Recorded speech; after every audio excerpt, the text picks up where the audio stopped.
যে কোনো সমস্যায় কোনো জ্যোতিষ, নীলা পলা কোনো কিছুরই প্রয়োজন নেই। যদি বাড়িতে মায়ের একটি ছবি রাখা হয় ও নিত্য মায়ের সঙ্গে কথা বলা হয়, পরিষ্কার বাংলায় মনে আকুতি নিয়ে তার সামনে বসে সব সমস্যার কথা তুলে ধরুন। দেখবেন সমস্যা সমাধানের হাল পাবেনই পাবেন।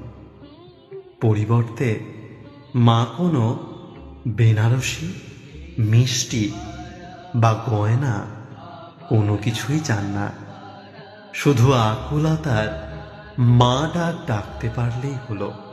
রোজকার সুখ দুঃখ সবই বাড়ির সন্তান হিসাবে নিজের মায়ের সঙ্গে বিনিময় করুন।